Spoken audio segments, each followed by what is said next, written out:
आता हा जो लव्ह जिहादचा जो मुद्दा आहे, हा खरोखर इतका गंभीर आहे का, की ज्याच्यामध्ये सत्ताधारी लोक आमदारांना यासाठी भांडावं लागतंय, रस्त्यावर यावं लागतंय आणि त्यासाठी तुम्ही वेळ प्रसंगी अतिशय तुम्ही प्रक्षोभक देखील बोलता, तर याची गरज आहे का? बघा, विषय हा नीटपणे समजून घेतला पाहिजे. मुळात लव्ह जिहाद हा विषय राजकीय मुद्दा नाही. महाराष्ट्रामध्ये किंवा देशभरामध्ये अनेक ठिकाणी हे प्रकरण ठरवून केली जात आहेत. लव्ह जिहादचा अर्थच काय आहे?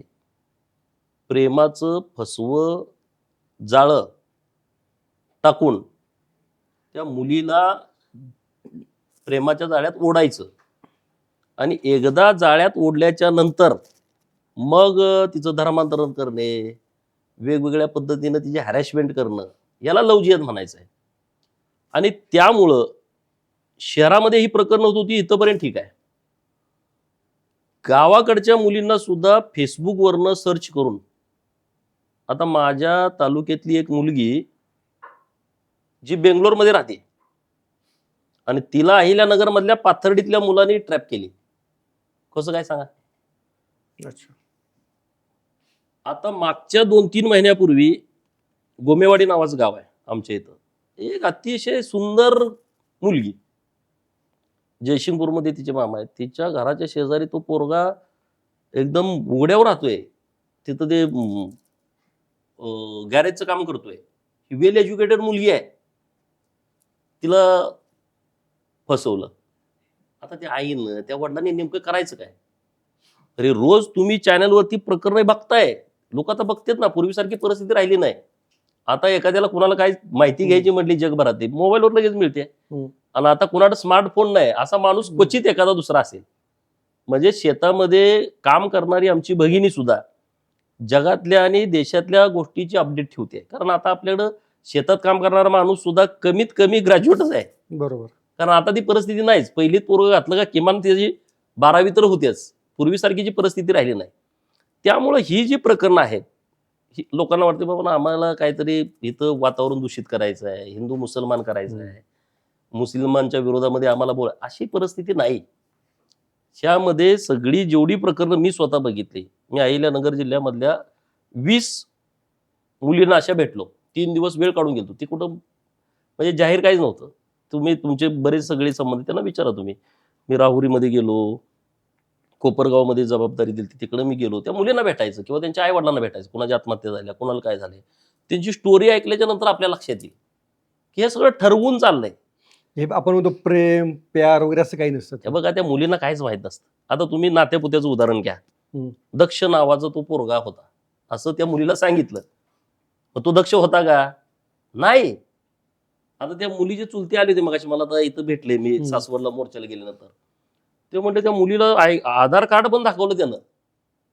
मग हा माणूस तिकडं अहिल्यानगर जिल्ह्यामध्ये त्याचं गाव जे सांगितलं तिथं ते जाऊन आले. कनेर नावाचं गाव. ते म्हणजे हा माणूसच नाही असला आमच्या गावात कोण. मग परत सगळं प्रकरण बाहेर आलं की तो मुलगा मुस्लिम आहे, त्यानं रेकॉर्डला हिंदूचं नाव लावलंय. बरं इथंपर्यंत ठीक आहे, त्याचं लग्न पण झालंय. मग हे कुठलं प्रेम सांगा? हा प्रेमाचा विषयच नाही.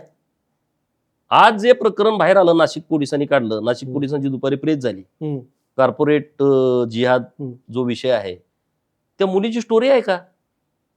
130 मुलं आणि मुली एका कंपनीत काम करतायत नावाजलेल्या, आणि त्यांचे जे प्रमुख आहेत त्या प्रमुखांनी या सगळ्या मुलींना टार्गेट केलंय.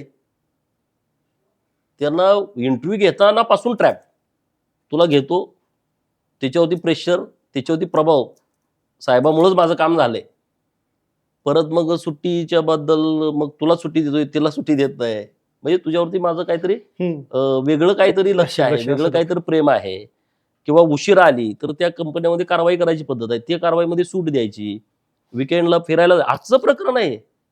विकेंडला सुट्टीला रिसॉर्टला जायचं किंवा इमॅजिकाला जायचं त्यांनी प्लॅन केलं. त्यामध्ये बाकीच्या मुली गेल्या, एक मुलगी गेली तर त्या मुलानं तिला जाळ्यात पाडलं, तिला काही ड्रग्ज दिले, त्या मुलीचा व्हिडिओ तयार केला, तो व्हिडिओ लगेच त्या दोस्ताला दिला. हे कुठलं प्रेम आहे? म्हणजे तुम्ही त्या मुलीच्या सोबत शरीर संबंध प्रस्थापित करताय, त्याचा व्हिडिओ त्याला दिला, त्यानं ब्लॅकमेल केलं, मी तुझ्या घरी सांगेन. त्यानं सन्मान प्रस्थापित केले, त्यानं परत तिसऱ्याला दिले. काय प्रकार आहे? 9 मुलींनी तक्रार दिली आज FIR. गावाखेड्यात होतं हा विषय वेगळा.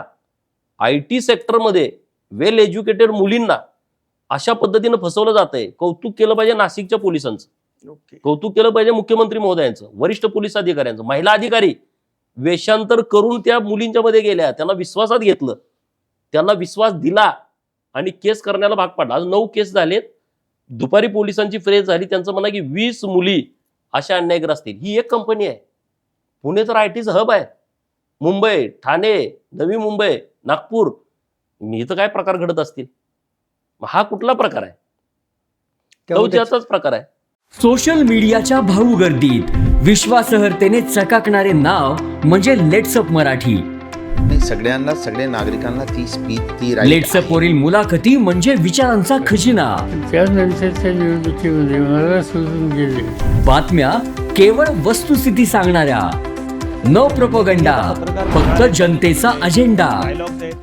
क्योंकि आने वाला कल जाने वाला है, जाने वाला कल आने वाला है. राजकारण, मनोरंजन असो की क्रीडा क्षेत्र, महाराष्ट्राची स्पंदने संवेदनशीलतेने टिपणारे माध्यम म्हणजे लेट्सअप मराठी.